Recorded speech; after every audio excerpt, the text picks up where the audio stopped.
So the session, Master Assistive Technology in 5 Easy Steps. Like there's lots of steps we could go through, but I want to just pick out some of the common things that I see all the time in terms of my experience and what's going to work best.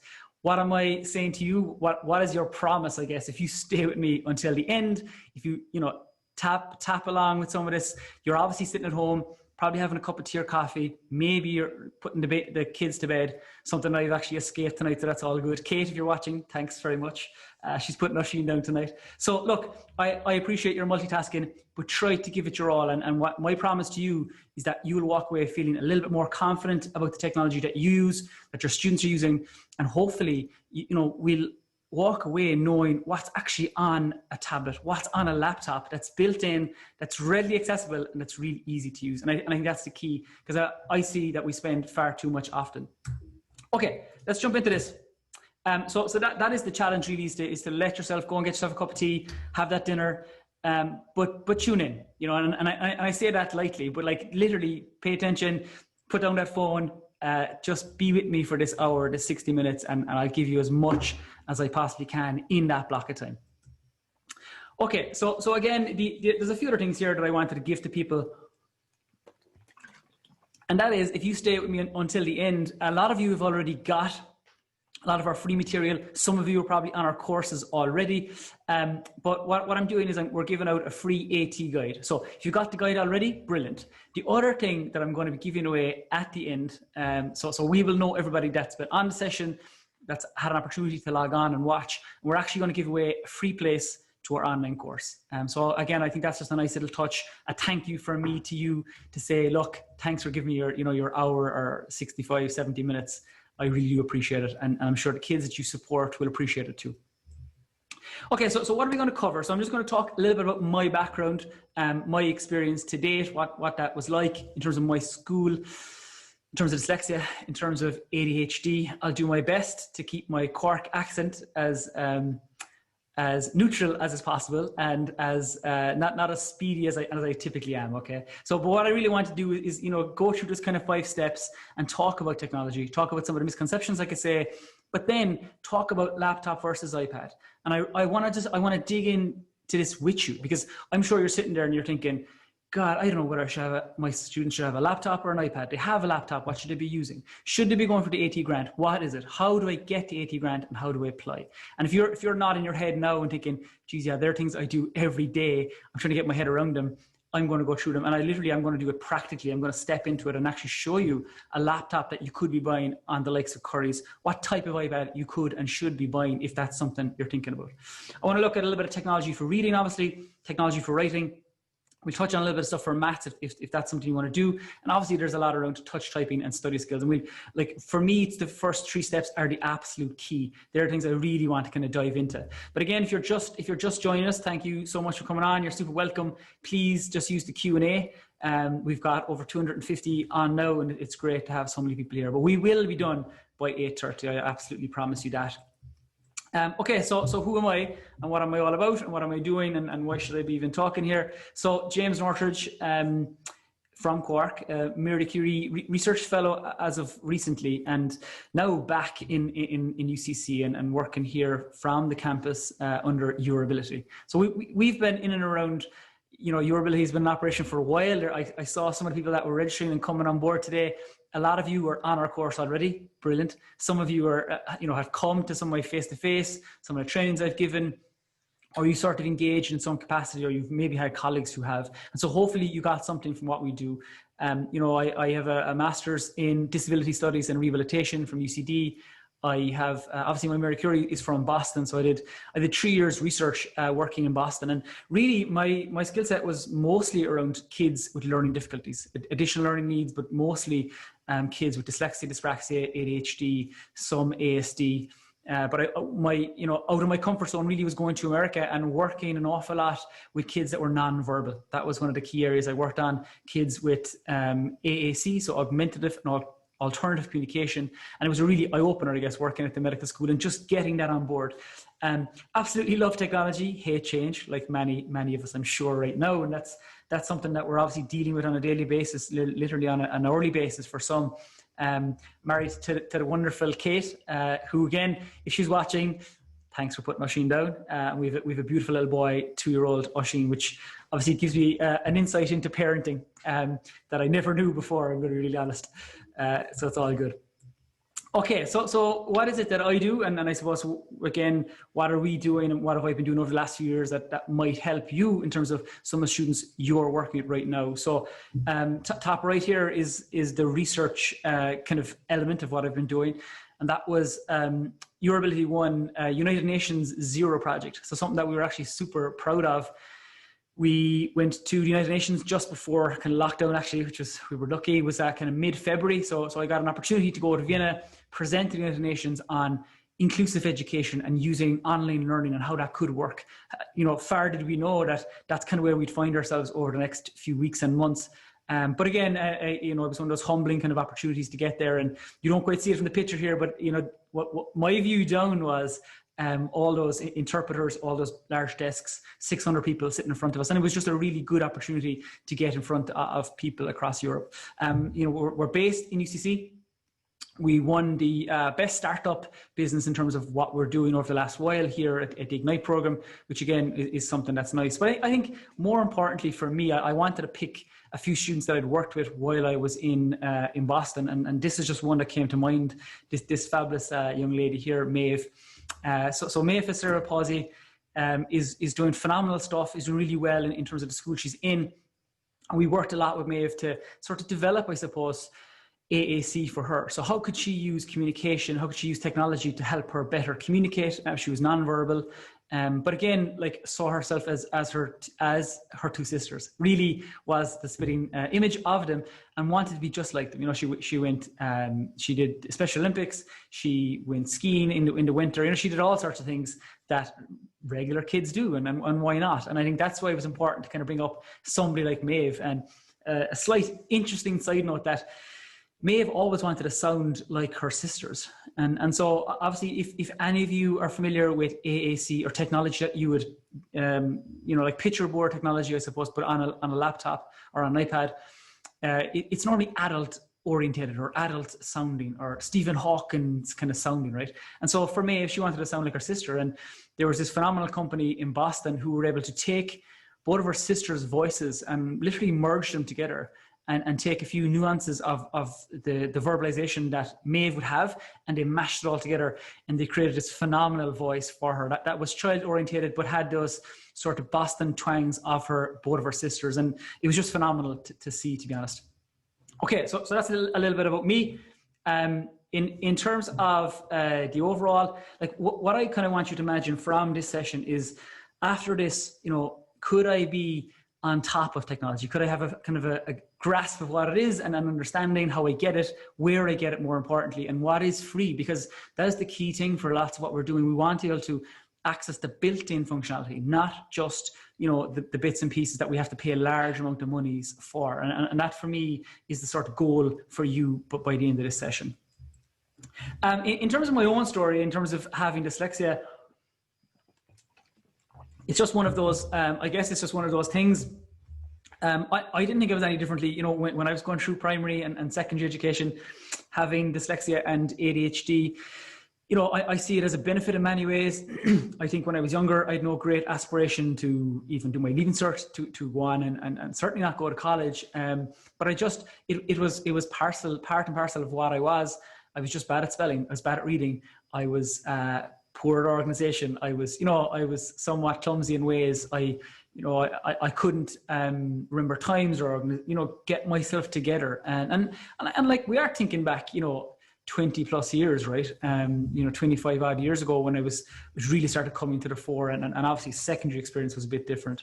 So again, I have dyslexia. I struggle with spelling. I'm terrible at it. There's no doubt about that. And it's not getting better. But the technology, I would say, is probably helping me a lot. And there's no doubt, I tap into the technology all the time. It's something that I use for kind of everything I do. So I just wanted to kind of give you a sense of the hard facts, if you will. So the last assessment I had was in and around 19.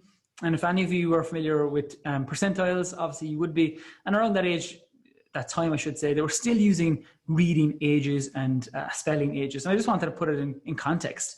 That's what I was at when I was 19. And I'd hedge a guess that it probably hasn't improved greatly. Obviously, the technology, scaffolds what I do greatly on a day-to-day basis, and I'd be lost, absolutely lost, without technology myself right now. And that's why I feel like quite passionate about being able to engage with the kids that I work with, and obviously the educators like yourselves that are engaging with those students. So for Una, who's here from Milton, if there's anybody else from Milton CBS, it's actually a great school. Let's not beat around the bush here. It is a great school, and I had a great opportunity to come through it. But I just wanted to pull up my first year results. So we're going back over 20 years. But I failed 4 in first year, and I wasn't your scholar, let's put it that way. And I certainly had no aspirations, like I say, to go on to college, to do my leaving cert. Actually, I had in first year, even in 6th class, I think I was planning on leaving in junior cert, because that was a thing. I mean, it's a thing now, obviously, but it was much more of a thing then. Like 20 odd years ago, that was normal. You become maybe a mechanic or a plumber or fitter. There was lots of options, and so I was quite keen on actually doing that. And it's amazing actually how one good teacher, and literally like one good teacher when I was in 2nd year made the difference. So we were graded. I was in the bottom of maybe 5 or 6 classes, and I played up to being the master in the class for sure. There's no doubt. Like it helped me get away with not being great at my schoolwork. And this lovely lady, Marjorie Ryan, who was a science teacher in Milton CBS, I think she just saw like, this guy has something, like there's something there, let's work with it. And in fairness to her, she literally pulled me aside and just helped me get my head around what I was trying to do, helped me with the reading. And come exam time, she would literally read the questions to me and she would scribe them for me. And that was kind of before it was the norm, right? Like we're all familiar with that now. It was pre kind of SNAs, it was pre-support really. She was the one that literally made the difference for me. And she was probably the one that like made me believe in myself. And so I'm kind of saying that because I think it's really important that you as an SNA, as a teacher, realize that you literally have that power to change lives of kids. And it can be via technology, but it can be just in believing in the kids that are in your class or that you're supporting on a day-to-day basis, be that virtually or in the classroom. So in terms of my story, some of the kind of takeaways, could talk about it all day, but like one thing for sure that helped me an awful lot from the get-go was becoming good at touch typing and starting to use technology at an early enough stage in secondary. Probably not until after my junior cert, but certainly it was something I tapped into quite a lot. And touch typing. I know that sounds like the most simplest thing, but it's all about the simple takeaways. Like for me, if you learn anything, if you take any of the session, it is that if you're working with kids and the younger they are, the sooner you should start in terms of touch typing. The other thing here, I suppose, is to focus on the kids' strengths, right? Like all too often we focus on the things they're not good at, the negative pieces. So I'm not good at spelling. Okay, I know that. Like I worked at my spelling, honestly, for years. And when I initially finished my leaving cert, I ended up dropping out. Actually, I didn't go to college straight off the bat. I dropped out for 2 years and actually worked as a car valeter and in car sales and did random odd jobs for about 2 years or so. And during that period, I went back to adult literacy classes thinking I must have just not learned how to spell and read in school. That was the issue. So I'm going to go back and I'm going to really focus. And I focused on those negatives and I literally couldn't develop it. And so I focus much more now on things that I'm good at. And obviously, that's one of my kind of key takeaways in terms of my own experience.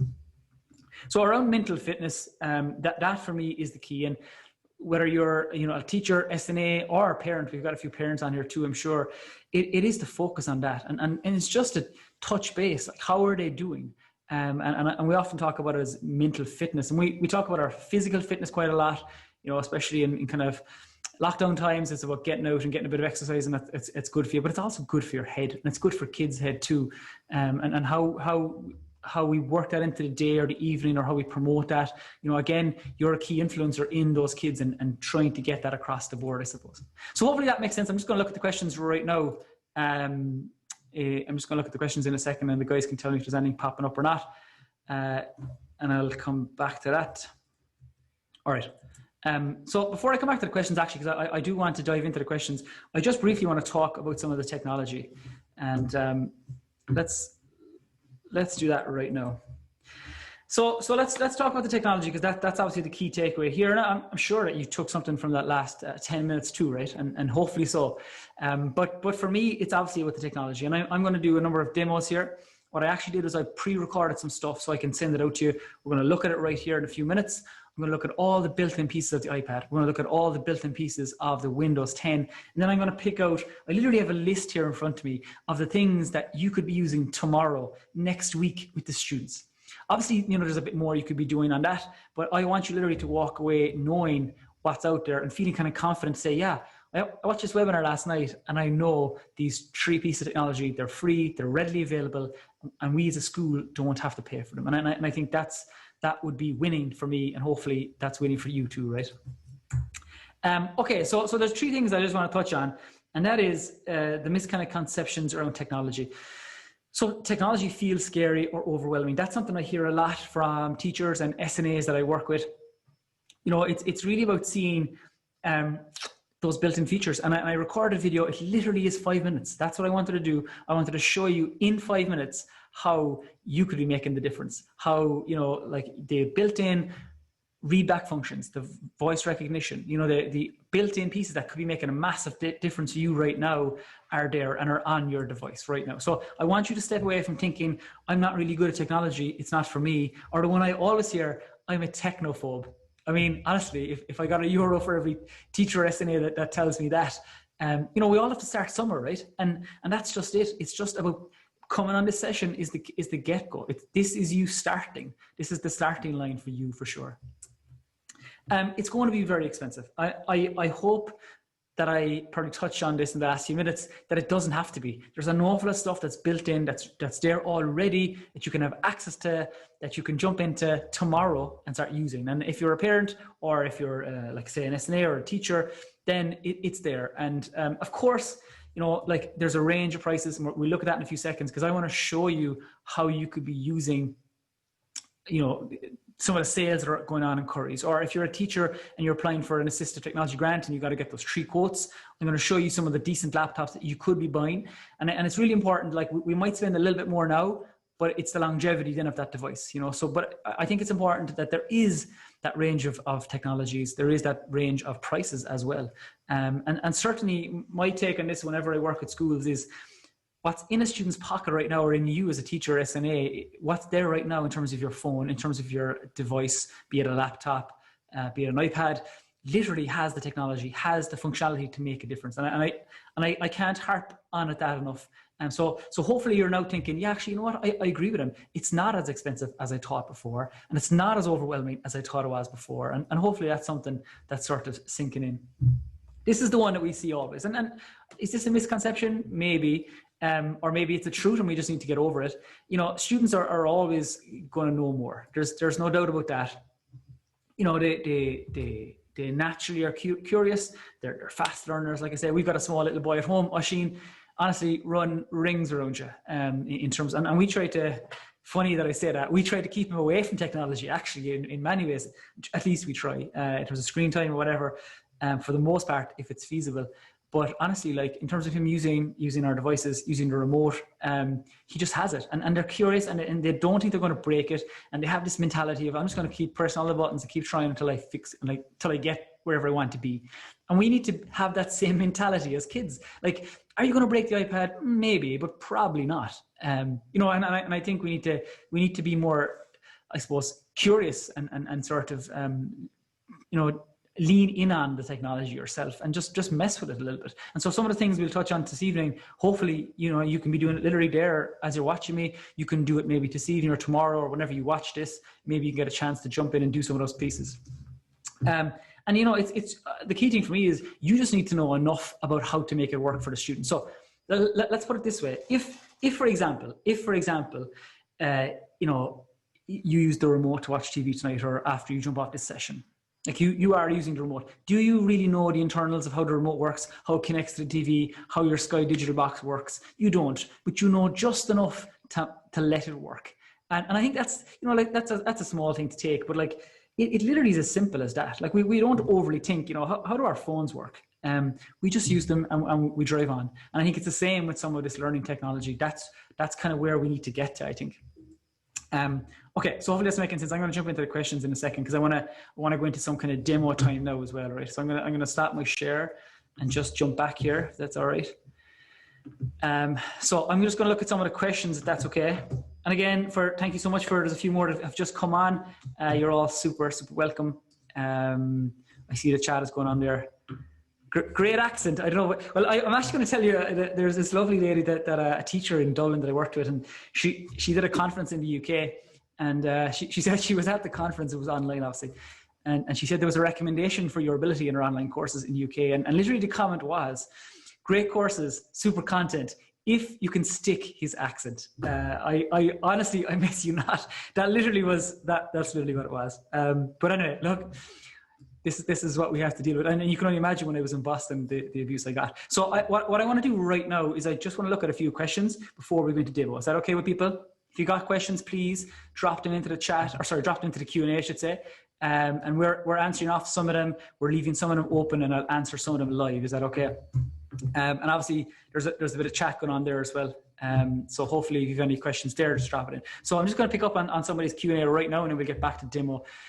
So,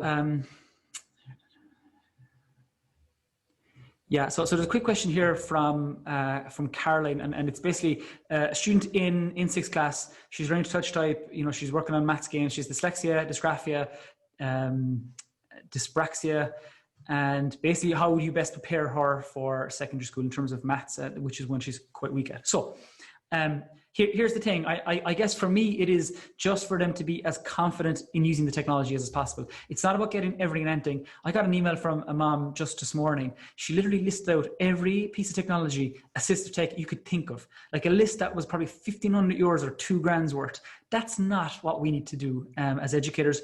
Like, it's about starting. I always say start with one or two things. So if you feel she's poor at maths, maybe you could look at something like IXL maths. You know, you could look at Equatio, which is a really good one.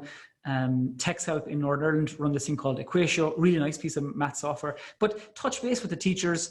If you're an SNA or a parent, touch base and see what is it that you can do in terms of scaffolding her curriculum right now in sixth class, and what's that going to look like in secondary, and really just get her prepared for potentially using the device on a more ongoing basis, submitting homework if that's feasible, getting her to maybe voice dictate some, but touch type other pieces. It's just about a mixture of technologies. And, you know, I do sometimes get a lot of people that ask, well, why is it not just all voice recognition, or why is it not all text to speech? Well, the key part is that, you know, you need to have a large toolkit, because just by the virtue of you having technology, like, you can't use voice recognition in a busy mainstream class. It just isn't feasible, you know. So we can't have a student that's speaking into their laptop or their iPad in a classroom. I mean, in some cases, okay, it might work, but I feel it just isn't feasible to the rest of the class. So that's something you use at home, and potentially you touch type, or you type in class, or you take a picture of the board. You know, there's multiple options. I'm just going to jump, looking for apps for 13-year-old Down syndrome in second school. Grace. So I'm actually, that's quite a specific one. I have a list of apps for Down syndrome, but I'll try and pull them out here towards the end. How's that? I'm going to leave that question open for now. I'm going to first just looking at anything to do it easier. So, okay, so touch typing is coming up there. I'm just going to make a quick note here, because I'm actually going to get to a lot of these pieces.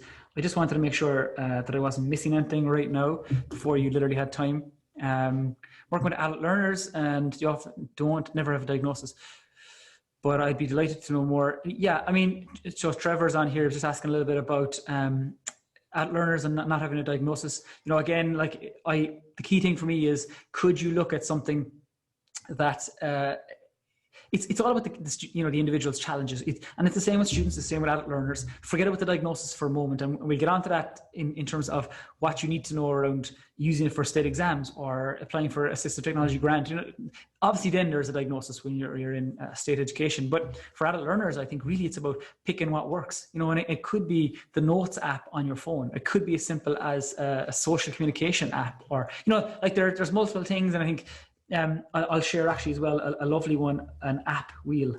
So Call Scotland in Edinburgh. So I've done some work with the University of Edinburgh. They've created this beautiful app wheel. Like they have an app wheel for dyslexia iPad, dyslexia Android, complex communications and kids that are non-verbal, Android and iPad. Like there's a whole myriad of pieces there, and I'll be sure to send it out to you.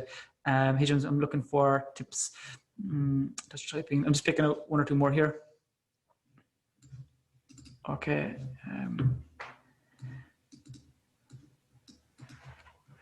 Okay, so there's a good one here in terms of, can you set times on the webinar? Sorry, my apologies. Another one popped in ahead of me. There's so many questions.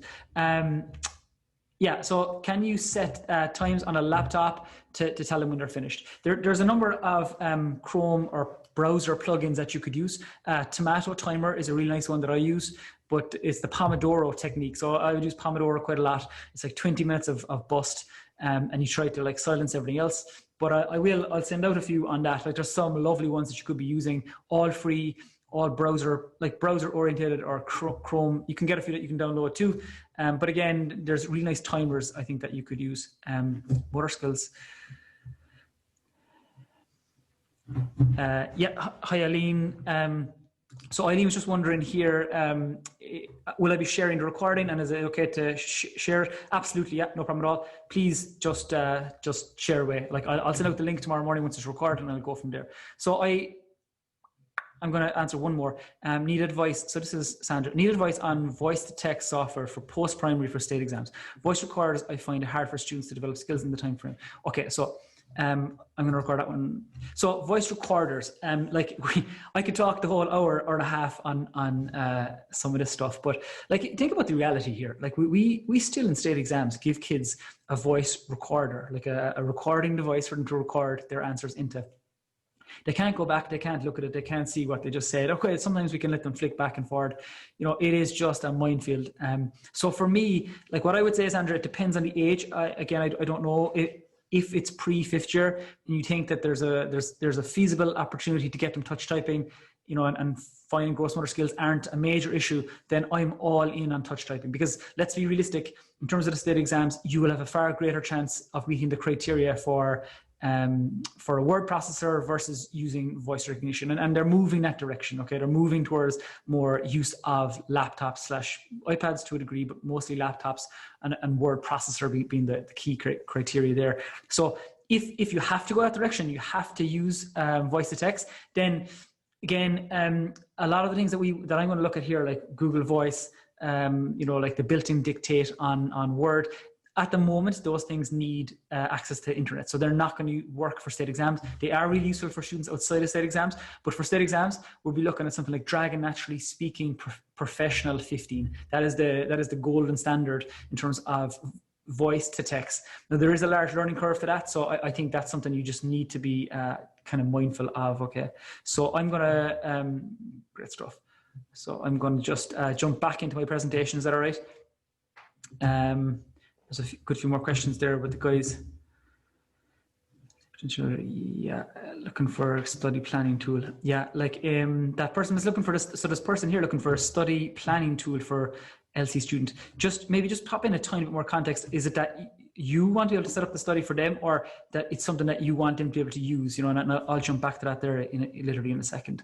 All right, so great stuff. So what we're going to do now, we're going to do a few demos, right? And I really do want to kind of jump into this. I firstly want to show you what you can and can't do in terms of buying technology. You know, like it is something that people ask a lot, and maybe in schools you already have the technology, or you're curious as to what technology you could be potentially using. Well, you know, what I would say is that it's not about buying the cheapest. You know, you walk into the doors of Curry's, of Tesco, of wherever, and they literally will sell you something for 200, 250 euros. And believe me, it will not last. It really will not.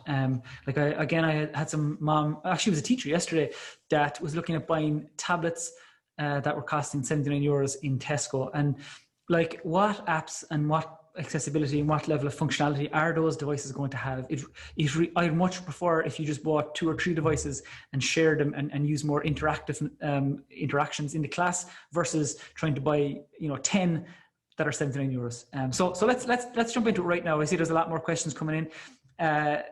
Sarah or Nathan, you could potentially share, I'm going to grab that now. I'm going to share this link. So you could share the link to our app guide. That's probably something. If you just grab the app guide, Sarah or Nathan, you probably get that, or else the Call Scotland app guide is there as well. You could share that with a few people who are looking for apps. All right, let's keep this going. We've got really good numbers. We've got really good questions. Thank you so much. Let me share my screen now, and let's get cracking. So I'm going to go back here. And I'm actually going to move out to this. So before let's look at this one. All right, so laptop, iPad, I am iPad. I'm not going to lie. I'm not going to deny it. People ask me, why do I focus on iPad? I focus on Apple and iPad as the tablet version because it's better. I mean, that's the, I could go into the research of it, but it is literally better. Is it more expensive? Yes, but there's a far greater suite of apps available. There's better built-in accessibility. If you are working with kids that are hard of hearing, that are visually impaired, the built-in accessibility on the iPad is phenomenal. If you've got kids that have, that are non-verbal, like the stuff we can do with the iPad, phenomenal.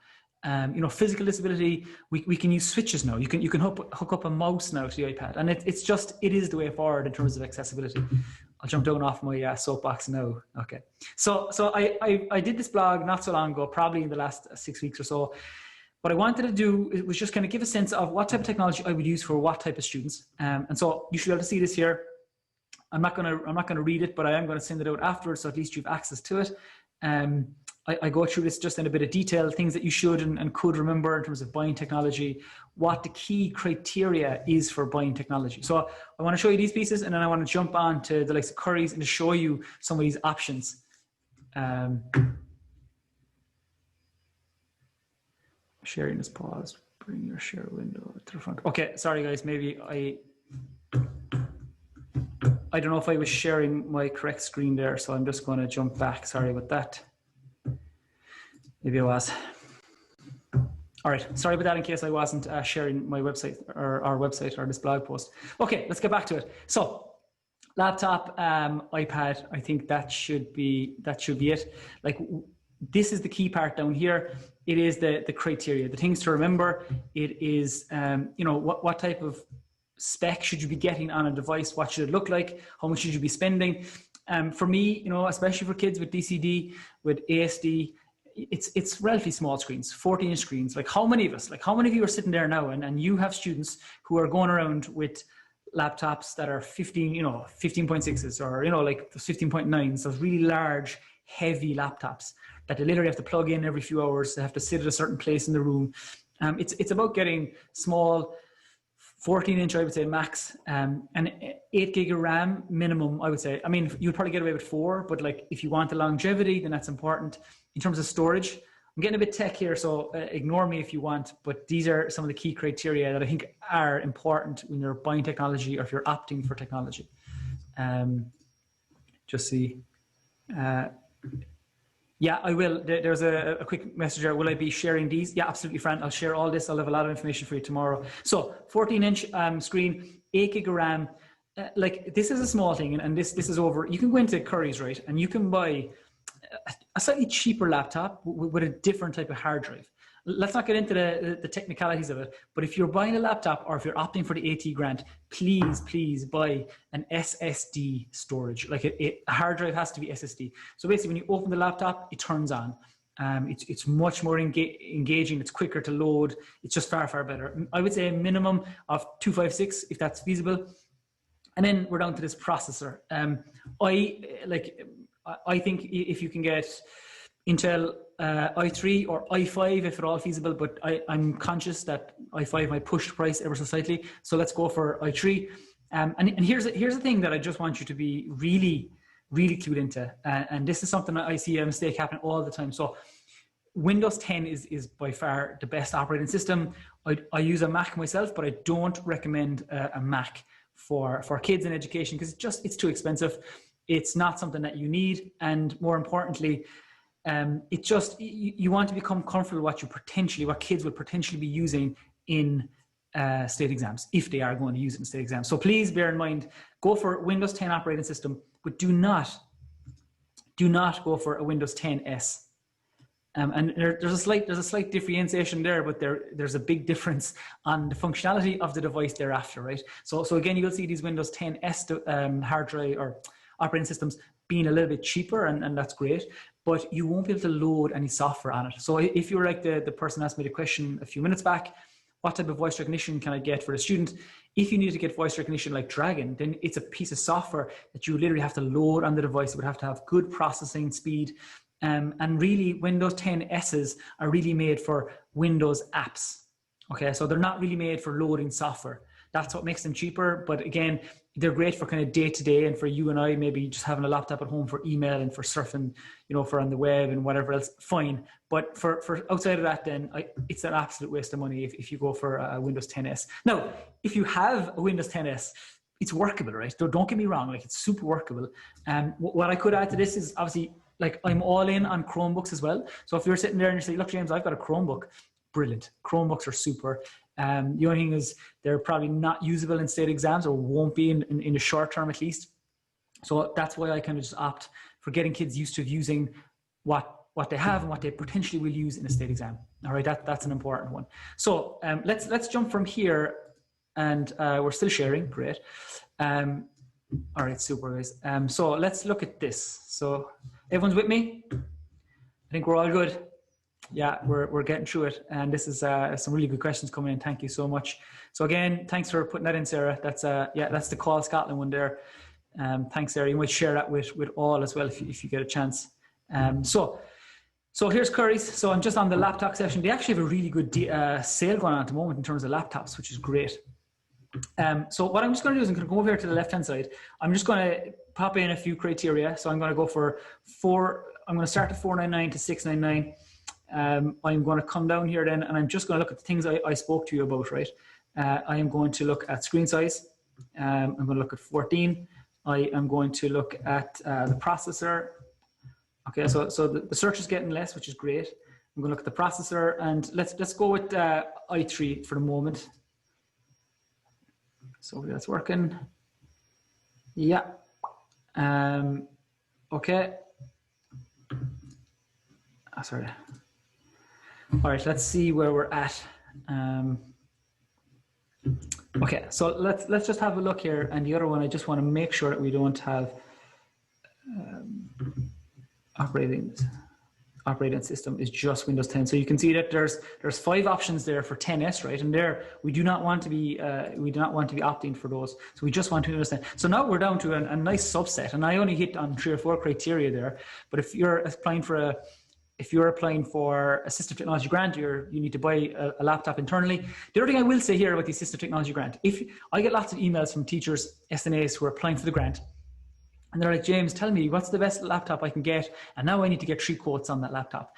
If you're going through like the likes of Curry's, pop one of these laptops into your basket, take a screen grab, that literally will do. Do the same on Harvey Norman's. Again, prices are very, very similar, and maybe do the same, get one more.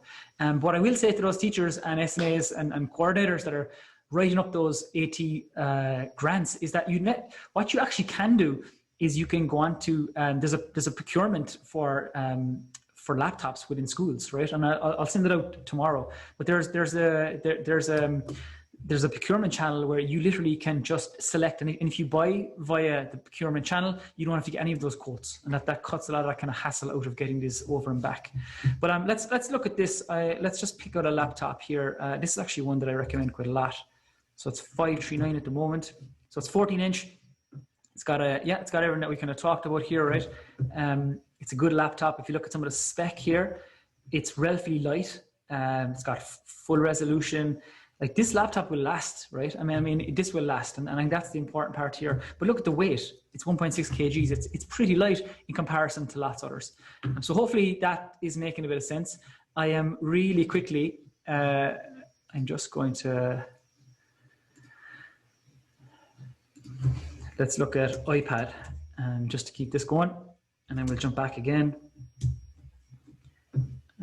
So there's a few options. Obviously, you can buy through Apple. You can buy via CompuB, which are an Irish Apple store, pretty much. So we're not going to go for the new iPad, actually. Let's go down here. I typically just buy via Apple. I just think it's quicker. Literally have it within days. Again, you can buy via procurement. You're not going to get any laptops. Sorry, you're not really going to save on price, is what I would say. That is my key kind of thing for you. You're not really going to get any great savings. So let's look at the iPad. So there's a number of iPad variations. I'm going to go back one step here. So people often ask me like, oh, should I get a Pro? Should it be this size? Should I get the Air? No, absolutely. Like you're going for this thing that's just called the iPad. So it was the 2019 version. There's a new version this year, but like this version is super.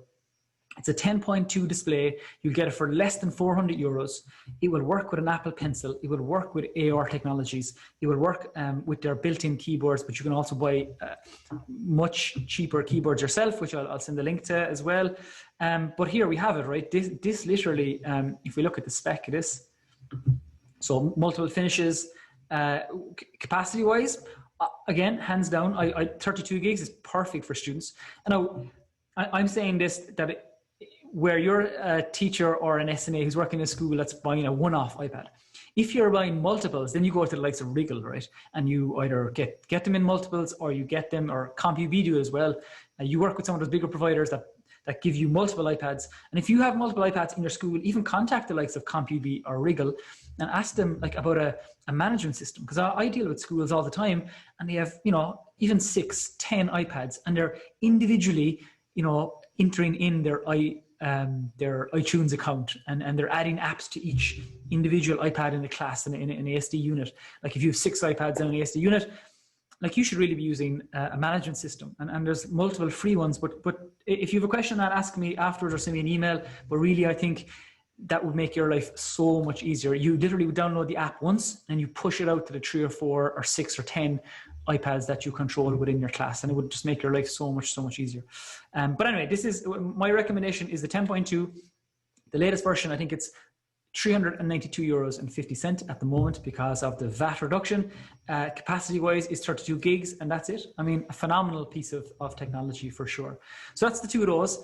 I'm just going to look at, I'm going to stop sharing for a split second, and I'm going to look at some of the questions. And Lisa here, Lisa, you got me with that one. I'm going to answer that one live, right? In terms of the 80 grand, I'm going to jump onto it in a second. Yeah, like, so there's a question here, in terms of the procurement channel, which will be funded. Yeah. So through the department, do you have to go through this? And you still have to get the approval. So you just pull it down as the device you're going for, or you're taking, or that the student's going to use. And there's typically 2 or 3 laptop versions in there. I think there's one for about 600 euros. That's a 14-inch display. If you can push that through, then that's the one I would be going for. There's a cheaper one, but it's heavier. It's a larger screen. But yeah, that is one that you will have to still get it approved, but it just means you don't have to get your 3 versions. So Lisa asked here about the 80 grand. I'm going to answer that in a second. Can a child get discounted Microsoft Studios for their iPad? The yearly subscription is expensive. So the yearly subscription is 69 euros. If they have Microsoft, it depends on the school. If you have a school email address, in many cases, especially in the US, sorry, my phone is beeping there. Especially in the US, you can get it. But here in Ireland, it's a little bit dodgy. It's actually something I'm going to write down, because I'm going to just make a contact with some people that I know on Microsoft and find out for sure. But there should be student accounts that are available for free. They're a little bit limited. The Microsoft 365 accounts are a small bit limited, I would say. But you should be able to get them for free. If you do buy Microsoft 365, if you buy it once, that gives you 5 downloads or 5 access points, right? So one can be a laptop, your laptop as a teacher or a parent, if you just buy one, your students 1 or 2 or 3 devices, or your laptop or whatever, your iPad. So you can put it on 5 devices. I'll show you in a second. Actually, I'm going to go do a demo of it in a second. So that's that one. Really interested in tech for ADD and organization. Yeah, I'm going to get onto organization in a few minutes. If I don't get into in detail, obviously I'll send some stuff off the back. Off the back of that, let me just work through some of these. That one's done. All right, great stuff. All right, there's a bit of chat and a few more comments coming on. Keyboards. So there's a question here on keyboards that match the iPad. So that is one. Yeah, like you can go and get the iPad one for sure, right? I mean, I use the iPad keyboard, which is pretty nice here. Yeah, it's lovely. Costs bones of €100, but I got it through work, so it was great. But I'll send you a link to Amazon. You literally can get these same keyboards and that will Bluetooth connect to your iPad for about 15 or 20 euros. Or you can get really nice Logitech AG ones. Again, I'm going to pop a few of these things in the email that goes out tomorrow. Obviously, we cover an awful lot of this kind of stuff in our course as well. But like, what I just want to kind of let you walk away from this evening and the replay tomorrow and kind of have those questions answered. So hopefully that one makes a bit of sense. There's another question coming in.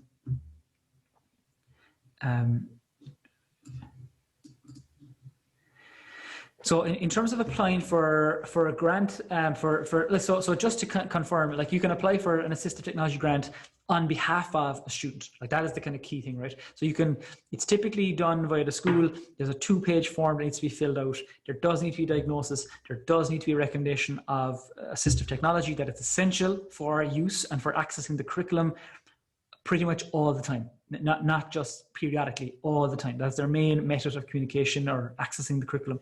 Now, the criteria differs a little bit, I would say. Not that it differs, but it's more so like depending on the CNO potentially that is judging or that is reviewing your application, then it can vary ever so slightly. But what I would say is that you should be able to put in an application if you feel that they meet the criteria and their sub-scores are such that they meet the criteria. Now, I would say that I see a lot of people applying that have dyslexia and only dyslexia and not a comorbidity of dyslexia and dyspraxia or dyslexia and something else. Then there's a far less chance that they will get it just on dyslexia unless their scores are really, really, really rock bottom. But with that, so let me see here. A lot of school is kind to purchase it's IT for management school. Yeah, so another question here in terms of what if the school is constrained to purchase via a tech company yeah, I mean, I'd have to dig into that a little bit. Like, is there any loopholes in that? I wonder. I mean, if it's specific for a student with additional learning needs, is that something you could possibly sidetrack? I don't know, but I think if you go back to those people and like the way I normally do that is like, say, look, this is what I can literally buy the same device on Curry's. I can buy the same device on Harvey Norman's. I can get it through procurement for X. Like, why are you charging us Y? And I think you probably need to push that one a bit hard. If you're not getting value for money, because then why would you be using an IT company or an IT firm if you're not probably getting as much value as you possibly want. So one more question on this, and then I'm going to jump into the AT grant. So question here, can you apply for extra technology if they have the iPad already for years? Yeah, so I mean, I suppose, I don't know the exact details of this, but if they got it through the grant already in primary, you can make an application. Secondary, typically you're bound to 2 applications. Again, that varies from CNO to CNO. If you apply late in primary and the device is relatively good, you can bring it through, or at least you do a follow-on application. If they break it or something happens, so you can get it fixed or get it replaced, I suppose, is probably better. I mean, you try to move away from it being fixed. But yeah, so for sure, I think it's important to kind of tap into that side of things and just know what she's got. Has it been used before? But absolutely, you can apply. And yeah, you could go for an upgrade of the iPad, or else you go for a laptop if she's now in secondary and you think she's going to be using it for maybe a word processor in an exam. Now, that's not to say, like, it's important for you to note here, it's not to say that you can't use an iPad in state exams, because I've worked with multiple schools that have multiple students that have really successfully in Junior Cert and Leaving Cert. And I think it's important to point that out. Not something that happens all the time, but if you make the application, they're open to different forms of technology. Obviously, they know the laptop better, and it's easier for a school often to administer multiple tests on laptops versus iPads, but it can be done. I think that's the key part to remember there. So still below the second percentile and average ability if applying for AT under, yeah. So with dyslexia, absolutely. If it's under the second percentile in 2 or more, I think possibly, I'll look at it in a second, then you can apply. So let's look at this, and there's a few more chats. Something that I didn't mention there actually a few seconds ago is if you're a parent or if you're advising parents to buy this and it's not going to work through the AT grant, you can claim the VAT back as well as a parent. If there's parents watching here, you can do a full VAT reclaim on 4 years. So any piece of technology that you would have bought over the last 4-year block, you can reclaim the VAT on that. All right, let's keep this going. Thank you so much for being with me. We're going to do another few minutes and then we are going to look at this. All right, let's look at this one. So the AT grant, what is it? What is it not? Who's it for? Who's it not for? So this is a blog post again that we wrote a while back and we just updated it recently.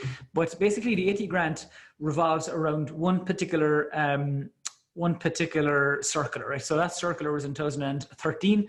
It hasn't been greatly updated in the last while. What I will say is that I sit on a kind of a technology committee within the department, and they very much are looking at this and have been, I would say, all of last year. So you can take it that this is going to change. Probably COVID has probably slowed things down now a little bit, but it certainly will change in the next short period. So who's the AT grant for? What type of students can apply? So I think there's a few key things here that I just want to map out, and they are this. So this is a really important part, right? This literally is on page 3 of the circular. I have a link here. I'll send this out. Like, I'm not going to go into this in detail, but I just wanted to touch on it for you. So if you're applying for an AT grant, basically on page 3, they say it's like a tiered approach. And I get this all the time from parents especially, and then sometimes from teachers and SNAs that might be involved in the application. It is that just because you meet the criteria doesn't mean, just because you meet the criteria and you have a recommendation does not mean that you're entitled to a laptop or technology. I just want that to sink in for a second. And so hopefully you're either nodding or you're shaking your head at me. But that literally is it. I mean, and I say that because I know that, and that is fact. Basically, these are the kind of 4 key things that you should be doing potentially before applying for technology. So they'll want to see, have you been putting like all possible interventions and accommodations in place for that student? And obviously you have, and it's not been working. And so therefore you're going to the next level. Has all existing, and this is literally word for word, has all existing equipment within the school been tried and it just doesn't meet that student's current needs or challenges, right? So have you laptops or devices in the school that potentially could be used and would be fit for purpose? And if that's not the case, okay. So then it's about looking at, well, have the school actually looked at using their own internal funds? And this is a kind of always a sticky point, but that literally is there on page 3. Have they looked at internal money to buy that technology? And then the 4th one, we haven't got the grant now yet, mind. The 4th one is, has the student basically been allowed to use his or her own technology in school? And basically you have, as a school, you've allowed that to happen and it just didn't meet the criteria. So I think it's important that you remember there are the kind of steps that you will have to show when you put in the application as to why you're applying for the technology. As a school, when you make this application, you become the owner, or, like you're responsible for that piece of technology for the use by the student. Technically, it should be kept in school, but in reality, an awful lot of schools allow it to go home, and rightly so. You know the student best. Put a contract in place, asking parents and students to sign it. Insurance obviously is an issue, so you just need to look into the complexities of that. But personally, I think it's so important that kids get the opportunity to use the devices at home that they get via an AT grant. And the last thing I'll say here before we move on to something else is that, like, this one's really important. Okay, so often if they don't meet the criteria for the grant, or like the grant, the CNO turns it down, it's not workable, then do look into allowing them to use their own technology. And it's again, I could go into it in more detail here, but literally you that is allowed. Like, the department very much push that actually to use their own technologies, but in conversation and in negotiation with the school, with the correct policies. There's a lot of stuff that kicks behind it. It's not as simple as let's just come on in with your laptop. There's a few more complexities there, obviously, but please do bear in mind that is something that they push out. That is something that's important to people for sure. Okay, so hopefully that's making a bit of sense. Just want to look at the chat here really quickly.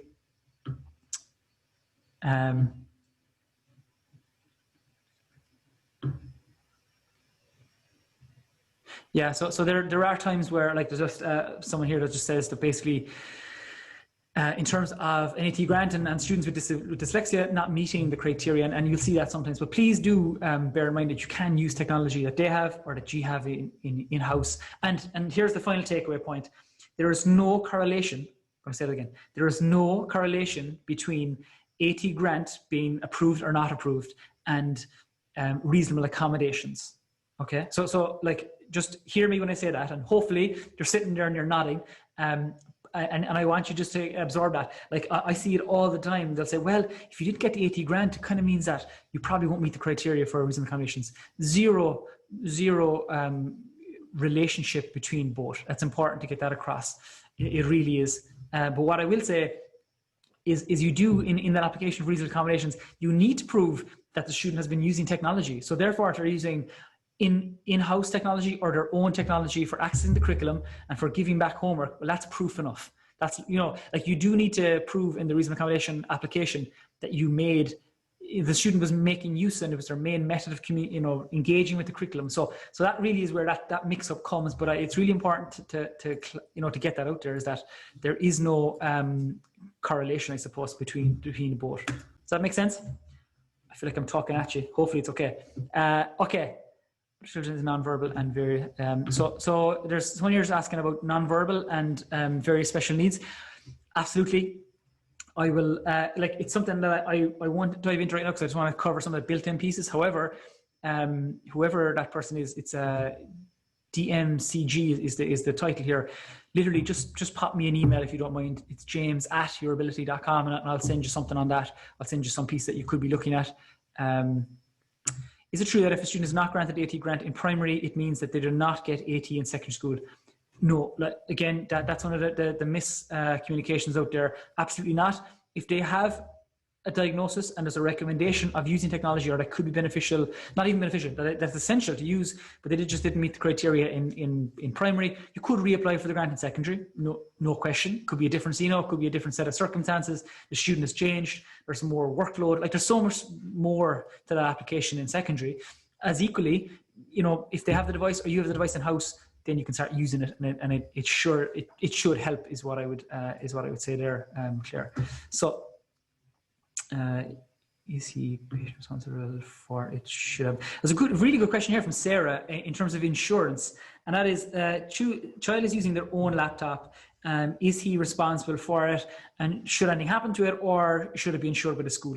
Like, this is one of these weird loopholes in terms of insurance, in terms of connecting that whole sort of interaction between who covers what. Again, there's no hard and fast rule on that. Oftentimes, the parents will put it on their house insurance, and if something happens to it, then they might claim it that way. You can get insurance if they buy it via the likes of Curry's. You can get a 3-year add-on insurance, which works well. Some schools, then I've seen that they are covering students' own devices, which is a little bit tricky because it's not in their name per se. So again, I don't have any hard and fast piece on that, Sarah, but what I would say is, for me, it's about putting an AT usage contract in place. Really simple, one pager. This is what you're going to do with it. This is what you're not going to do with it. This is how you're going to use it in school. This is how, this is what you're going to do with, potentially, if you take pictures of the board, this is what you'll do with it. And the student signs it, the parent signs it, and I think that for me really is the kind of key. Let's look at this again. Okay, so what I want to do here is I want to show you a few things in terms of some of the built-in functionality around the iPad. Literally 5 minutes. This is 5 minutes. Stick with me. We're getting there. We're coming towards some of the more questions that you can ask. But again, just bear with me for a few minutes, and let's go ahead and watch some of these. So let's go ahead and have a look at some of the built-in accessibility that's actually on the iPad itself. So what we want to do here is we want to click on settings. So I'm using an iPad Air 2, so it's probably about 3 years old, works really well still, and it's running iOS 13 or iOS iPad, which is the latest version. So let's go ahead and click on settings. I just want to show you some of the built-in accessibility settings that we could all be using both on our iPads and our iPhones. So let's click on settings. So once you come into settings, you'll see that some of the settings on the left-hand side have actually changed. So what we want to look for here is accessibility. So you'll see accessibility on the left-hand side. We want to click that once. Once I come in here, there's a number of options depending on the disability. Predominantly the group that are on this session really are more interested in kind of oriented around reading and writing. So what we want to do here is we want to look at spoken content. Now, if you're interested in visual impairment, you can see there's a whole array of options that are in here under vision. If it's physical or motor, there's again quite a number of options that are available here. Again, all built in. So let's go ahead and click on spoken content. So within spoken content, what I want you to make sure is selected is this speak selection at the top. So I have it enabled. I'll show you how that works in a few seconds. And then we have speak screen. So I also want that enabled. So if I pull from the very top with 2 fingers, which I'm going to do right now, it brings up this reading dialog box here. And what that does basically is anywhere the student is or the child is on an iPad, wants to get it read back, can literally just click 2 fingers from the top. I can X out of it. If I go 2 fingers from the top again, just pull down, it just starts reading top left all the way to the bottom right. It's much like a screen reader, I suppose, in many ways. Now, I can change lots of other settings that are in here as well. I can change the voice types. I can have typing feedback for a student. So if I click on that once, in here I can have characters read back. So as I type in a character or as I have each word written, it'll actually speak it back to me as I write it. Sometimes that can be useful for some students, especially younger, depends on the level of literacy. Let's go back one. I can change the voices. The voice types can be changed here. If we click on English, the default on the iPad is Samantha, but of course we could go to Ireland and we have Moira. If I click on Moira once, and then I can have the enhanced Moira, so I can go ahead and select that once. And now the enhanced Moira Irish voice, not Cork, could be Dublin, we're not sure, is now going to speak for me. So let's go back to spoken content. Let's just go down towards the bottom here. I can change the speaking rate. Of course, I just want to slow that down ever so much. Or I can, again, if it's a student who maybe wants to get the material read quicker, I can have it read quicker as well. But maybe somewhere just below half is probably good. Okay, so what I'm going to do now is I'm going to click on the home button over here on the left hand side. Home button once. And now all I want to do here is I'm going to open up notes, just to show you 1 or 2 things in here and how it would actually read back to me. So let's click on notes once. Let's click on a new note top right up here. It's a new note. And once I'm in this environment, the keyboard appears for me. What you will see if I'm connected to Wi-Fi, which I am, down here, this is the little microphone icon. So once the microphone icon is enabled and it's not grayed out, that means you are connected and we can have our spoken word actually dictated and appear on the screen. Lots of people use this already on their iPhone or their Androids. And again, we would recommend that if you have a student that struggles with handwriting, with some spelling, you jump on here and use that. So I'm just going to use this as an example. This is an example of how we would use the reading feature on the iPad, full stop, new line. I don't use this for all of my writing, however, it can be useful for words I struggle with from time to time, full stop, new paragraph.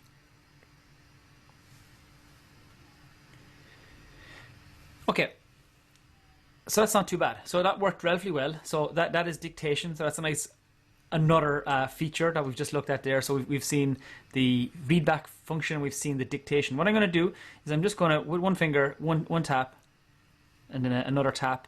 I'm going to pull and drag. And now once I have that done, I can see speak.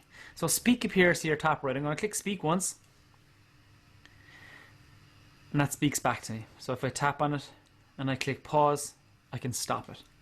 So that is the speak selection that you turned on in the settings a few moments ago. So that's a nice little way to see some of the built-in accessibility on the iPad. So we looked at 2 things there, 2 really important features actually, and that is the readback functions, which are in settings and accessibility, and then we also looked at dictation. Now, if for some reason the dictation isn't working on your device, it's either you're not connected to Wi-Fi, or if you click on settings once and you come to the top here, and I just want to do a quick search. So I'm just going to look for keyboard. So if you search for keyboard and click on general, there's a setting in here that just mightn't be enabled, that's all. So once you come on in here, you will see lots of the keyboard functionality, you know, so auto correction, auto capitalization, yeah, there's like enable dictation. So for some reason Depends on the laptop, or sorry, depends on the iPad. If that's not turned on, then your dictation won't work. Just come in here and double check that this is actually enabled and your dictation should work. I want to show you one or two things on my end that are live. Let's go do this. Okay, so we're all good here. So what you should be able to see here is pretty much like a Word doc. I'm using Microsoft 365.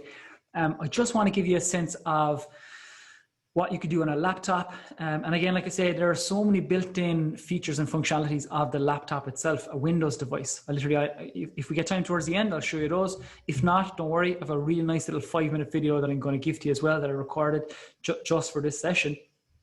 But I've come in here to Microsoft 365. I've opened up a Word doc. It looks very, very similar to, I'm sure, what you probably have. So what I want to show you here is some of the functionality that you would have seen just a few seconds ago. So let's go ahead and use the dictate. If you can see over here on the top right, I've got this dictate button. Okay, so if I hit the drop down, and there's also a translate option, which has just been added in the last while, which is really interesting. I'll show you that in a second. But let's go ahead and try this, see if my Cork accent works. This is a quick example of using Microsoft Dictate, comma. I use it a lot in terms of my day-to-day communication, full stop, new line. Certainly makes life an awful lot easier for somebody who struggles with dyslexia and general spelling, exclamation mark, new paragraph. Today I'm trying to show teachers and all educators how assistive technology can really make the difference for students with additional learning needs and disabilities. Full stop, new paragraph. My name is James Northridge, comma. I'm currently in University College Cork and very soon will be kicked out by the security guard, exclamation mark, new line.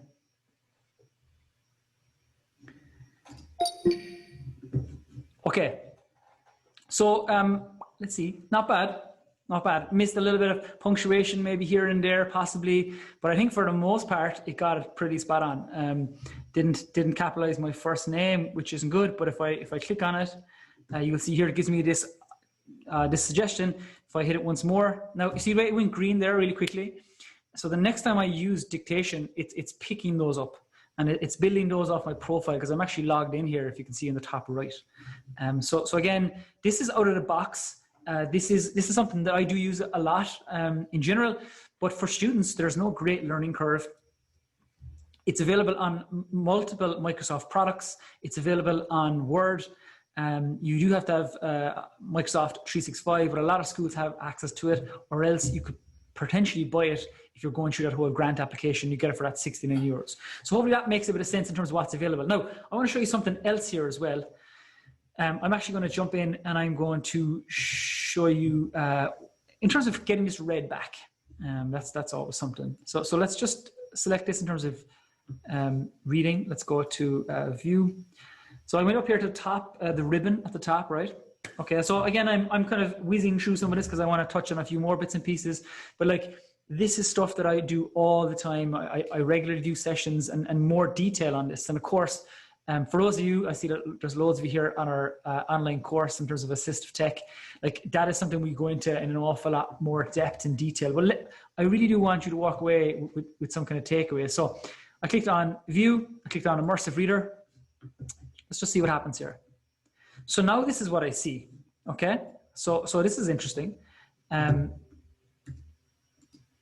You know, so if I pop my cursor up here, I've got a few options. This literally is Word, and you will see this in your standard Word, or if you're using Microsoft Office, it's available on, again, as an add-on. And this is something we would have seen in, if you're familiar with Read and Write Gold, or you know, Read and Write for Chrome. There's multiple plugins that are available, but this is literally out of the box. And look at the functionality I can change here. Let's go up here, top right, text preferences. Brilliant. I can change the size of the text depending on the student, depending on the age, depending on the ability. I can change the font type, the color. I can do more in terms of the formatting. Let's just leave it at this. And I'm going to leave that yellow background. I then click here and I can get these grammar options. So you can see now that some of the words have been broken down by color. Nouns and verbs are turned on when I was last doing this. So if I wanted adverbs, I can turn that on too. And I can change the colors in terms of how they display or what they look like. Yellow obviously isn't a great choice, James. Let's go with purple. Yeah, all right. So that works. I can get the show labels, which that'll just show what each one is. And depending on younger students, and think we're doing some literacy development here, depending on the class or the setting. If I go to reading preferences, now this is really nice. I've got a few things turned on here. I have picture dictionary turned on. So picture dictionary is turned on. I just want to show you line focus. So this might be something you've seen, but it's really nice. So line focus, and let's just bring it down to 3 lines. So now as I skip through this, if I put my cursor here, it's just going to read back, and I can flick down through however long that piece of text might be.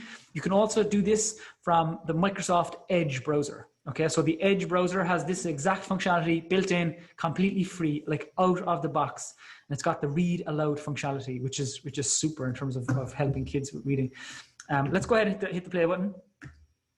This is a quick example of using Microsoft Dictate. I use it a lot in terms of my day-to-day communication. Okay, so again, there's not as many choices as we would wish, but again, this is free, right? So we have female, we have male. We can speed it up, slow it down a little bit. Communication certainly makes life an awful lot easier for some. It's like the female voice, I think, works pretty well for most students that I work with. Again, we can just go back up here, reading preferences, turn off line focus. But here's another nice little one. If I click on the word and I hover over it, I can just have that word read back. Let's pick out something like teachers. Teachers, obviously. Teachers. Technology. So with certain words, it puts in these like board maker. So for any of you who are familiar with AAC, then it's going to pop in these board maker icons, which is really, really nice. And again, I can get them read back. Technology. Let's go over here and let's put translate on. I don't really speak an awful lot of languages really well, but if I did, let's get French, France. Okay, so let's look for teachers again. And so now we see the English version and we see the French version, right? Enseignant. I think that's right. Okay, so let's go back and see what this looked like before we turned on Immersive Reader. And that's what the student would have seen. So there's a massive transformation there. And this, like I say, is pretty much out of the box. Okay, how are people doing? You sticking with me? Any Q&A, just drop them in, please. I'm going to get to them in a few minutes. I do want to show you 1 or 2 more things here while we're here. So for those of you who are asking for a list of apps, I had Sarah and Nathan share that, but this is called Scotland. And these guys do phenomenal work around like app development and just collating what apps work well. So this is their iPad apps for learners with dyslexia and reading difficulties. They also have it for kids that are nonverbal, and they cover a whole spectrum, like complex communications and whatnot. So what they've done basically is if we start right in the middle here, if we start in the middle and we work out. So we look at reading, then we look at text to speech, and then we come out here. Voice Stream Reader, brilliant app, love it. There's a few, like obviously we looked at Speak Selection already. Clara Speak is another lovely one. Let's look at writing. Let's go down here to writing and look at writing support, which again, we looked at a little bit of kind of, I guess, Siri and what's built into the device. But some of these are lovely, like this one here, Voice Stream Reader and Voice Stream Writer. I spoke about Reader. Writer is a phenomenal app, and that whole Voice Stream suite is more expensive than most of your apps. So you're probably talking 10 to 15 euros per app, give or take. But they are the best suite of apps. Honestly, like if you had to buy 3 apps tomorrow for literacy development and for writing, I would go with Voice Stream Reader, Voice Stream Writer, and they also have like a PDF version, kind of like a scanning version, so you can scan a page and you can have it read back to you. Honestly, 30 euros and the iPad is golden. And so hopefully you're sitting there literally nodding your head saying, actually, that's what I'm going to buy tomorrow. All right, super stuff. So that's, and this is the Chrome, like they also have these extensions, right? A really good friend of mine, Mike Morale from Washington, developed this. From Washington State. So he works with the guys in Scotland and Edinburgh, and this is pretty new. So again, like working with PDFs, we can get PDF readers, we can get the text help PDF reader, and many of these are free, like writing support on a Chrome browser. And a Chrome browser can either be it can be just a plugin, it can be free, and many of these are free. Like a lot of people there were asking you about organization and keeping people focused. Like this one here, Stay Focused, lovely app, completely free again. In terms of homework planners and homework study around the LCA stuff, student planner, like my homework student planner, brilliant, completely free. Let me see another one that I think is really good. Not necessarily for organization, but I use it for organization, and that is Google Keep. Another one that will work really well, obviously sticky notes. And for those of you who are using OneNote, then that's a good choice. So I'm going to share all these with you afterwards. That's what I will do. This is the last kind of freebie that I'm going to show you. So this is called Natural Reader. And Natural Reader is really good piece of technology. Again, you can use it online, completely free. It's a built-in reader. And so again, I can, if I close this, let's just go to this. Okay, so there's some text in there already. If I select the text, I can have it read back. Drag and drop your files, or type, paste, and edit text here. Yeah. Natural Reader is. So it literally just brought up that nice little display box at the bottom, and I put the words in there. You can turn on the dyslexia font, which is nice. A lot of students like that. It kind of draws your eye towards the bottom. Again, like I would use this a lot with students with ASD, and we would kind of tone down the voice. Or what we would potentially do is we create an MP3. So create a file that you could put onto their device or their laptop, and it could be a paragraph or a page of a book they need to read, or a story they need to work along with. And that's just something that you can look at. So Natural Reader is good. Free version online. Obviously the upgrade, you pay for the upgrade, and then it's about, I think, $60 to $80 for the upgrade. And you get more voices. You'll see it here, you get more voices. You'll just get more functionality, and you can get a download as well. But this completely works for free. So last thing I'm going to look at before I get back into some of my presentation and some of the Q&A, so we can wrap you up literally within 90 minutes. This has been a good session. Lots of really good interactive, been fun. Obviously, I'm sure you'll notice once I start, it's hard to stop me. And like we could be talking about this for hours. Like this could be a CPD day, but I just wanted to give you an insight into what's out there and what's possible. It's not that you want to come off this knowing everything, but like if you come off this feeling more confident that, yeah, there's lots of free things out there, lots of things I need to find out about, you'll see those in email from me tomorrow. Literally, you're going to crush it from here on in with those. So let's look at this. Let's look at Google Docs. Let's look at their voice typing, which is very similar to what we had with Microsoft 365. But some people might say, well, I don't have Microsoft 365. I can't afford it. This is a free version if you're using Google Classroom, or if you just have a standalone student that's using a device, let's get them using something like voice typing. So similar idea, pops up here. I tap on it once and it just lets me speak. This is Google voice typing, works pretty well out of the box, not too dissimilar from Microsoft 365 new paragraph. Okay, so just a quick demo there. Again, you see that I made a few mistakes there, but it corrected itself, right? Because obviously it's connected and it's going over and back in terms of voices. This is something that I don't use an awful lot. I will be very honest. I don't use voice typing an awful lot, but you can see there it worked pretty much out of the box. And there's another thing I just want to show you here. If you are using Google Docs or using Google Classroom, then if you click on Tools up here, you come down here to Accessibility Settings. Okay, so if you had students that were visually impaired, for example, either on a laptop or an iPad, you can come along here and turn on screen reader support. So basically, if a kid is using an iPad to read something and they need to use like a screen reader, then it just makes all the documents much more interactive and kind of accessible to those individuals. So hopefully that makes a bit of sense. All right, we're flying it. I guess the key thing for me here, is to kind of ask basically before we wrap up, is just to talk a little bit about how you feel, and a lot of people will say, geez, that session last night was overwhelming. It was too much. I didn't take it in. And if you feel like that, maybe you're there sitting at home nodding along. Is that the way you feel now? Or maybe you feel okay, and you can pop it in the chat. It'd be great. And if you do feel like that, I suppose, what I would say is that this isn't all that I do. We obviously give these sessions.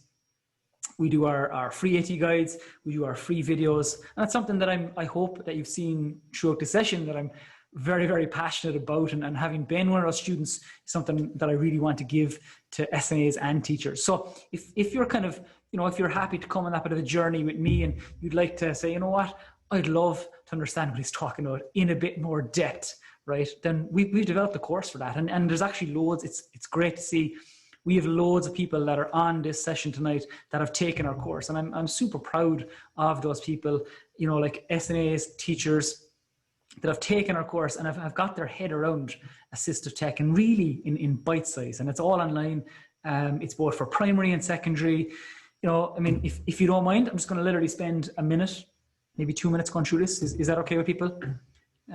So if you're okay with me just sharing like 2 or 3 minutes of our course and what it's about and how you can become part of it, or maybe you're part of it already, and you're like, God, I'm into log back into that. It's really good, but I haven't logged in months. Well, this is your opportunity. So hopefully that's okay with you all. Have I got your permission? Give me 2 minutes. Appreciate it. All right, thank you so much. So look, this is what it's all about. For me, this is what we are. We try to develop materials that are going to impact as many students as is possible. So we want to get assistive technology into the hands of as many SNAs, as many teachers, and make it as easy, as understandable, but impact as many kids as we can, right? Like if that technology is available for me 25 years ago, what would I be doing now? Who knows? I mean, who knows? But for the kids that are there now, this is what I want you to be doing. So what do we give you? Like, there's multiple things we give you, but it really is access to all of our videos, completely on features, on apps. Like for primary and secondary, we've got a whole array of cheat sheets, like one pages that you can download. We have guest speakers. We do some stuff on AAC. We do stuff on devices, insurance, AT grant. Like, there is multiples of stuff in there for supporting teachers and SNAs, and it's all online. It's all doable from home. It accounts for up to 20 hours. And I think that's the beauty for a lot of people that take our course. You don't just take the course, you have access to the course, for the most part, indefinitely. I say 12 months, but to be safe, I say 12 months. But really, we've had SNAs that have been on this for the last year and plus, and they log back in when they're working with a different student, or have teachers that have different kids that are coming in with different devices and need access to different types of tech. So the value of this obviously is 149. You get access to our Facebook group as well. You get email support for 12 months, which we do a lot of. Myself and Sarah deal with a lot of queries in general. And obviously this October, if people sign up in the next few days, we are going to do 4 live sessions over October. That is literally me talking at and with you for 4 sessions in October, which will completely be free on top of those sessions you already get. And then for those people that are on the course, then you're just going to get access to them on top, right? I mean, that's the value I try to add to people is to give them as much as I possibly can in that time block. So I'm going to show you. Hi, my name is Catherine. I'm an SNA in St. John Bosco Senior Boys School. I just completed the UrAbility SNA course online. I found it to be very interesting. Before that, we weren't very up on technology, and after doing the course, we found that we had more skills to bring to the children that we're working with. Well, we were nervous at the start, but once you got into the course and there was that much information, you just took your time in different sections. Well, I've learned a lot myself, and then when I'm able to bring it to the children that we're working with now on different, so it's great that we're able to go back in on the course itself, because if I'm not using it with a particular child at the moment, I can maybe use it further down the line with a different child. But definitely it's worth doing the course. Yeah, definitely worth doing the course. So that's Catherine. I just absolutely loved working with John Bosco's. They had 10 of SNAs and teachers that took our course, which was really interesting actually. And I had an opportunity to go visit them as well, which was kind of cool, and just see what they were all about. And it was just really nice to be there. Anyway, that's a piece on the course. So in general, in terms of questions, I'm going to jump back into the questions now. I can see a few questions are coming in already about the course. Thank you so much to the nice comments that are coming in from a few of you that have been on it. One thing I will say is that some of the questions are, can my principal or should my school potentially pay for this? Absolutely. A lot of schools pay for this for both SNAs and teachers. And if you've any qualms or you're interested in that, drop me an email. We have a lovely letter template that we actually did up that you can literally take, fill in your name, your school's name, give it to your principal, give it to the board of management in terms of the benefits of the course. Yeah, I mean, it's just breaking down the barriers for you to get on this course. And I think what you will find is that it does go towards, like I say, 20 hours or up to 20 hours. It's fully certified, fully accredited by the CPD office in the UK. And that's a really good stamp for us. You know, I mean, having had that experience and offering that, but not only, but like offering the bonuses of those 4 additional sessions. And what I do, like the likes of John Bosco's or other schools that have taken a few people, what we do there is we literally give them access, to me. So if you take on 4 or 5 places in one school, what I offer to those places is say, look, if you do that in the next few weeks, I'll do a free additional training just for your group, right? Because your school might be using different types of technology. You tell me the type of tech, we'll do an hour session on Zoom and it's just for you. So if you go back to school tomorrow and say, look, I can get this guy to give us 4 places. He's going to do a free session on top. It'll add up for Crow Park hours or whatever that looks like for you. Then yeah, it's a winner. So any more questions on that, please let me know. In terms of the price, this is a lot. I think this is coming in quite a lot. The price is such that it's not 149, it's 110, right? So it's 110 for if you sign up now. Literally, I think there's about a week left on that, maybe 8 days possibly. So this is your opportunity to sign up for 110, access to all of that for the full year, access to me. Literally, I give as much as I possibly can at all given times. Our Facebook group, we do lives. Like something I didn't go through tonight, which we go through an awful lot on the course, is these guys here, is the scanning pens, giving you access to scanning pens, giving you access to free trials, getting the guys that run scanning pens to actually give some demonstrations, all that sort of stuff.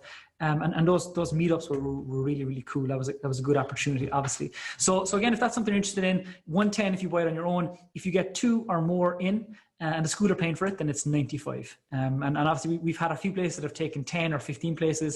And then again, there's more discounting for those people. But we literally just want to open the windows of this course, open the doors for the next 10 days, give or take, 8 to 10 days, let you guys in. And then I work with you over a block of time. And again, I try not to be not there. Like this is an online course and you can take it at any time, whenever you want. You can dip in. It's very much video based. If you have any questions on it, let me know. But like, I think it's important that you realize that we're here to support you as well. And if you're not good at technology, that's okay. Like if you're overwhelmed, that's okay. That's what this whole session was about. It's just realizing that you don't have to be overwhelmed or fearful. So that's a block that I'm just going to cover on the course. So again, any questions on that course, it literally is there. It's like, it is me giving everything that I have around assistive technology, how I see it working, how it can work for students.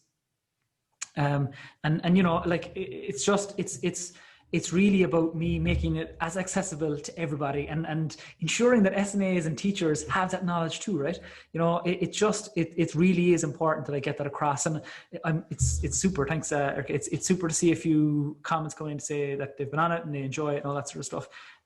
But yeah, for sure. So we'll follow up with a lot of these afterwards. So let me answer a few questions. Let's jump in here. So we still have a few people on.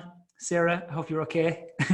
Nathan is literally next door, so hopefully he's okay as well. I just saw the security guard come there, Nathan, if you're listening. So we might be kicked out soon, but let's go for it. All right, I'm going to start here in terms of some of the questions. Down syndrome. So Grace was looking for some Down syndrome in mainstream secondary. Grace, will you do me a favor and send me an email, and I'll help you out on that one, right? Because that's quite specific, and so I want to make sure I get to the exacts of that, right? That's really important for me. So there's another one here. Procurement. Yeah, I've done that one already. I've answered that. How much time should be given to a child in primary school learning to touch type? Is this monitored by the class teacher in terms of their progress? So like in terms of touch typing, there's so many things we could do around touch typing. Like there's an awful lot in terms of touch typing. If it's younger students, so if it's in primary, like start out with something simple, BBC Dance Mat, typing.com. You could move towards, Nessie Fingers is lovely for the younger students, probably second, maybe third through fourth Nessie Fingers, and that's online. You can get a download. That works really well. What I would say is I think it's important that you then look towards something more structured. So TTRS. TTRS is a phenomenal bit of software developed in the UK, very much research-based and research-backed, and I've worked and dealt with them a lot, and they've been around for years. There's a really good tutor in Dublin, Carol Pitcher. If anyone has dealt with her, she's super. She does loads of sessions. But basically, you can get that software. It's online.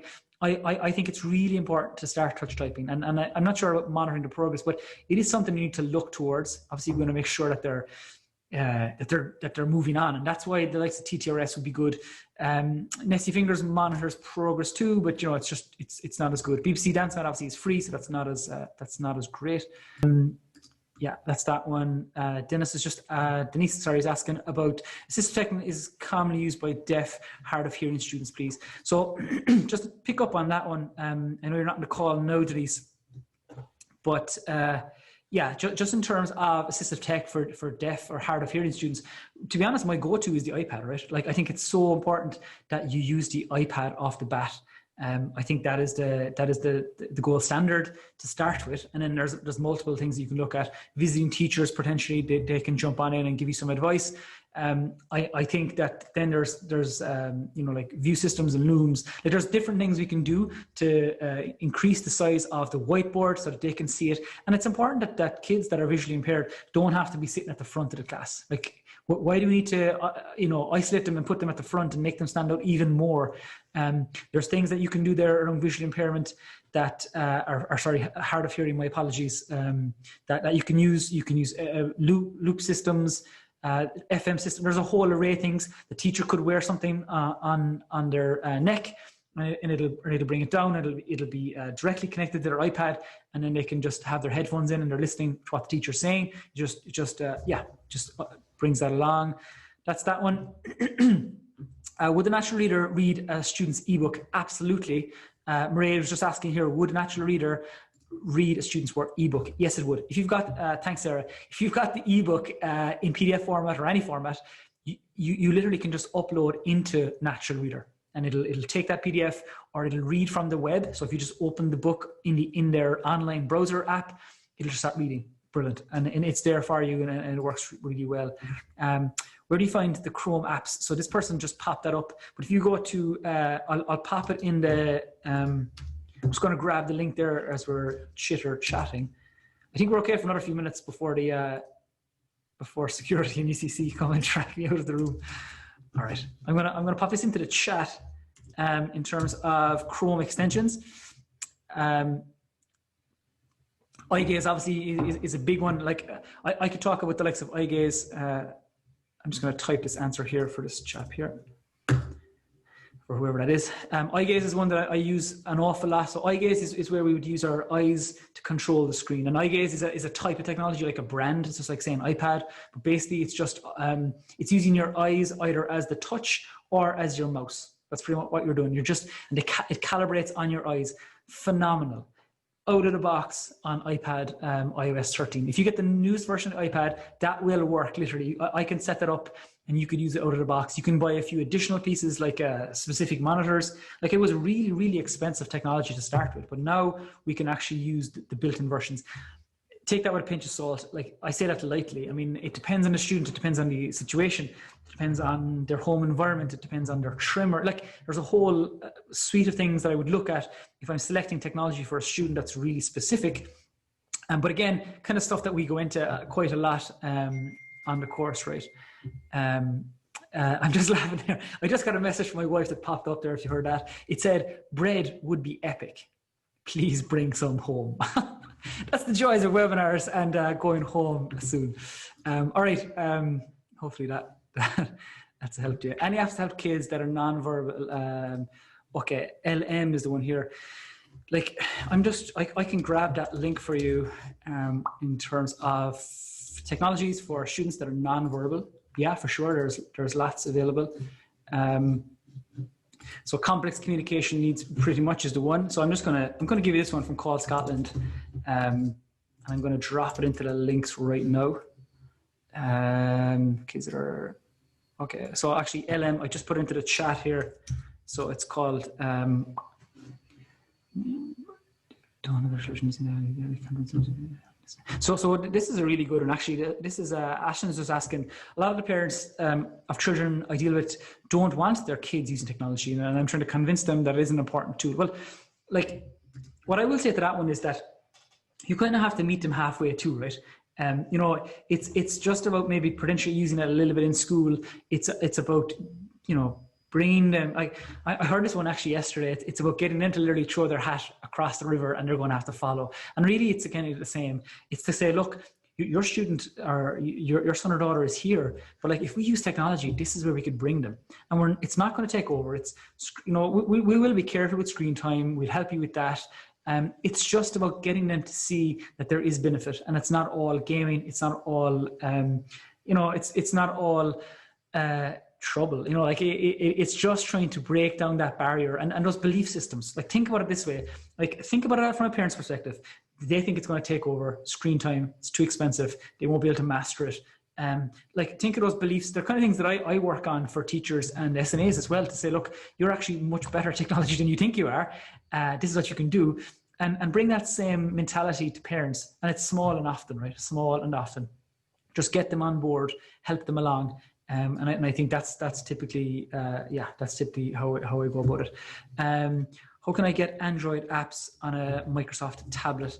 Well, how you can get them, I'm going to send you, this is Chrome. I'm going to send you a link here. I'm using Call Scotland as my kind of go-to now, but you know, you have my email. Disable talking. I'm just working as I go through it here. All right, so you have my email. It's james@urability.com. You have the link. Yeah, so I think that there's a whole array of things like that we went through here. If you got value from it, my absolute ask is that before you go, if you don't sign up, if you're on our course already, brilliant. Finish the course, for goodness sake. If you haven't already, enjoy it and ask me any questions you have. If you have finished the course and you found it good, please feel free to write us either a testimonial or feedback on the course, because like I genuinely do keep trying to update and change that course as is feasible and as is going to work for you, right? And my other ask is that if you're thinking and you're on the fence about this course, reach out and just ask me any questions. I'm happy to chat. If your school wants to sign up a few people, you're like, cheekers, I don't know, would they pay for it? I'll chat to the school, and we'll do that thing where we bring on 4 or 5 people. I'll do a session directly just for your school on the technologies that you're using in school right now. And I think that that worked really well with a lot of schools last year, and it's massive learning for me as well, you know. That's the key part here. So what I want to do, and if you're not going to come to the course, you're not on the course already, and you haven't left me some feedback, I'm asking you to give me a small review on tonight's session. So on Facebook, if you found this session good, jump onto Facebook. I'm going to drop in the link right here. If you're still on it, just literally click on it. It's UrAbility reviews. Click on write review. Obviously give us a 5-star if you found it good. If you didn't, then don't. And just write something meaningful, I suppose, in terms of how you found it or how other SNAs or other teachers might find what we do of benefit. If you've already taken the course, you know, I know, and this is a very Irish thing, I'm plugging our course a little bit, but that's literally how we operate. You know, we give, we give as much as we possibly can in terms of our free guides, in terms of our free sessions. We work with parents, but we do need, you know, some revenue to help us to do that. And by you coming on this course, you're getting access to an awful lot for the bones of €100 for a whole year. And I think it's a lot of value. I think it's a really good certified course. And now in terms of Crow Park hours or whatever you want to use, whatever word we use there, but you know, like CPD or additional hours you need to be doing, then this is fully certified for 20 hours. And I think that's a kind of a key part. So look, it was great to deal with you all over the last while. I know that like hundreds, if not thousands of you came on free sessions that we did for SNAs back in April, if you remember that. So for those of you who came on those sessions, massive thank you and well done. I know it was a difficult time for a lot of SNAs and a lot of teachers. So thanks for being part of that journey. Again, if again, you're not interested in the course and it's not something for you right now, I am going to be doing some additional workshop sessions with the education centres potentially over the next few weeks. So you keep an eye out for some of those. They'll be popping up over the next while. But again, I think the most value for me undoubtedly is in the course, right? It literally is. That's where I give my all. We do a very similar one for parents, but that's a bit more orientated for parents. This is much more aimed and targeted for teachers and SNAs. And like, if you think it's not something that works, then ask somebody that's done it. Like, we've had 1,200 teachers and SNAs come through this course in the last year. And I think that's something phenomenal. Like, I've learned so much from dealing with those SNAs, from going around through our schools. Yeah, like I think that is something that stands to me every time I get that opportunity to go into a school, and hopefully, you know, that'll happen again. A lot of schools are kind of quiet, like, I suppose just sticking to COVID at the moment, and like pulling back a small bit from COVID and saying, like, Jesus, let's just wait until such time as we're out of COVID and we can get away with bringing somebody like James back in. But like, I will do those sessions face to face. I'm more than happy to sort of jump on and do a session with your school. So I think that's it. I think I've answered most, if not all, of the questions. Excuse me. There was a lot of good questions coming in there. I was really enjoying it, and like, it excites me. It excites me to think the difference that some of this technology literally can make. I swear to God, sometimes it kind of brings me to almost like to tears, because I'm like, fuck, this is incredible. This is what it could do for a family. Imagine what it could do for someone like me back in Midland CBS in those early days. Like, what would have done. And I genuinely, you know, I reflect on it a lot, and it's something that's really important to me to make that difference to students going forward. And I used to do a lot of this work one-to-one, and it was brilliant. Like, we did this work, we engaged with families, I would bring in students, I would work with them one-to-one. It was great. I was doing, like, you know, a handful of students a week, super. But it wasn't having the impact that I wanted it to have. And that's probably why I moved to America, learned an awful lot more around assistive tech internationally. And like, the joyful thing now is bringing that back and being able to do this internationally. You know, like, that is like for me, that is the key kind of thing. Like, I hope that we're giving you as much value as is possible. Yeah, I mean, I'm just laughing. Don't forget the bread. Shit, my wife will be like, where is he with the bread? It was actually bread and a dairy milk. I didn't read out the dairy milk part, but look, she will get the dairy milk too. She's putting up with me for the last while, prepping for this session and running our courses and whatnot. So it's all good. So anyway, look, I think I've given you as much as I possibly can in this block of time before security man here that's literally outside my door comes in and knocks me over. Well done for taking the time out to listen to me. Well done for sticking with me for the 90 minutes, for the 120 minutes. So we're literally 2 hours on this course.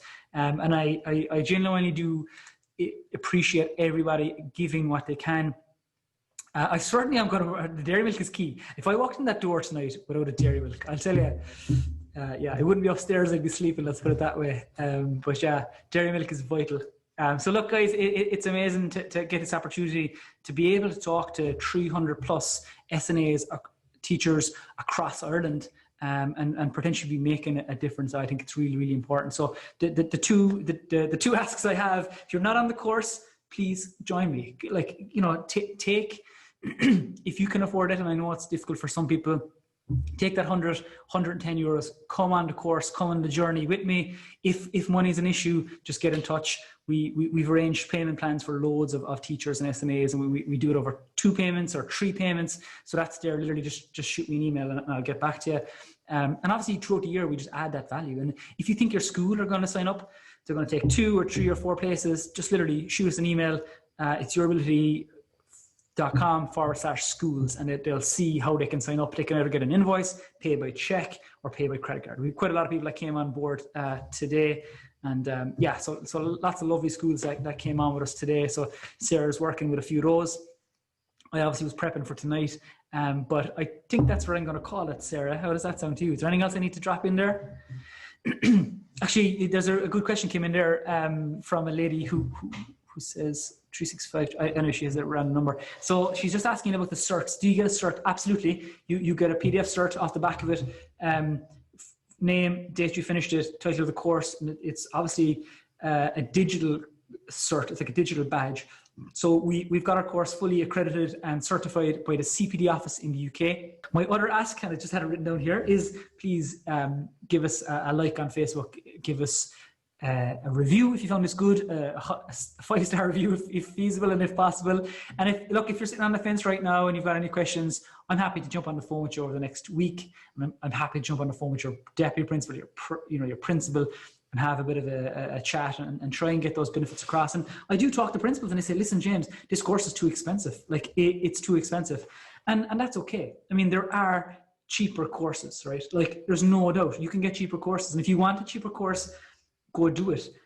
But I guarantee you, my absolute guarantee is you will not get the same value that you get from our course. You will not get those additional live training sessions. You will not get that email interaction with me and email support for the next 12 months. That is just something you will not get. Like they are add-ons and bonuses. And I think across the board, when it comes to assistive tech and disability, that literally is my field. I am, need I say it, but I think I am the expert, one of the top experts in Ireland at the moment. There's no doubt. Like there's a few guys that are in UL, Thomas O'Shaughnessy. There's 1 or 2 people here in UCC.